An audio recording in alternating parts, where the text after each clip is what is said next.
Welcome to my YouTube channel. ഇന്ന് ഞാൻ പറയാൻ പോകുന്നത് ഫ്ലാക്സ് സീഡ് ഹെയർ ഗ്രോത്തിന് വേണ്ടി എങ്ങനെ യൂസ് ചെയ്യാമെന്നാണ്. അപ്പോൾ ഫ്ലാക്സ് സീഡിൻ്റെ ജെല്ലാണ് നമ്മൾ യൂസ് ചെയ്യണത്. അതിനായിട്ട് ഒരു കപ്പ് ഫ്ലാക്സ് സീഡ് എടുക്കണം, ഒരു ഗ്ലാസ് വാട്ടറും. നിങ്ങൾക്ക് എത്ര വേണമെന്ന് വെച്ചാൽ അതിനനുസരിച്ച് എടുക്കാം. വേണമെങ്കിൽ 2 ഗ്ലാസ് എടുക്കാം. ഫ്ലാക്സ് സീഡിൻ്റെ ക്വാണ്ടിറ്റിക്ക് അനുസരിച്ച് എടുക്കാം. ഇനി പാത്രത്തിൽ ഒരു ഗ്ലാസ് വെള്ളം ഒഴിക്കുക, 1-1.5 ഗ്ലാസ് വെള്ളം ഒഴിക്കുക. അതിൽ നിങ്ങളെടുത്ത ഫ്ലാക്സ് സീഡ് എടുക്കുക. ആവശ്യത്തിനുള്ളത് എടുത്താൽ മതി. നിങ്ങൾക്ക് ഒരു ദിവസം ആവശ്യമുള്ളെങ്കിൽ അന്നത്തേക്കുള്ളത് മാത്രം എടുക്കാം. എന്നിട്ട് ഒന്ന് ചൂടാക്കുമ്പോൾ ഇതിങ്ങനെ തിളച്ച് വരും. അപ്പോൾ കുറച്ചുകൂടെ ഒരു കട്ടിയുള്ള കൺസിസ്റ്റൻസി വരുമ്പോൾ ഓഫ് ചെയ്യുക. എന്നിട്ട് ഒരു 2-3 മിനിറ്റ് ഒന്ന് കൂളാവാൻ വെച്ചതിന് ശേഷം നിങ്ങൾക്ക് ഈ ജെല്ല് മാത്രം മാറ്റിയിട്ട് ഫ്ലാക്സ് സീഡ് അരിച്ച് കളയാം. ഒരു 15 to 20 മിനിറ്റ്സ് സ്കാൽപ്പിൽ വെക്കുക.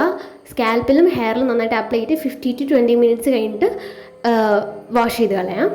നിങ്ങൾക്കിത് ഇപ്പോൾ യൂസ് ചെയ്യണമെങ്കിൽ നിങ്ങൾക്കിത് ഫ്രിഡ്ജിൽ വെച്ചിട്ട് ഇനിയും 3-4 ദിവസം യൂസ് ചെയ്യാം. പരമാവധി ഫ്രിഡ്ജിൽ വെക്കാൻ നോക്കുക, ഇല്ലെങ്കിൽ അത് നാശമായിട്ട് ഒരു ബാഡ് സ്മെല്ല് വരാൻ ചാൻസ് ഉണ്ട്. അപ്പോൾ ഫ്രിഡ്ജിൽ വെച്ച് അപ്പം തന്നെ എടുത്ത് തലയിൽ അപ്ലൈ ചെയ്യാണ്ടിരിക്കുക.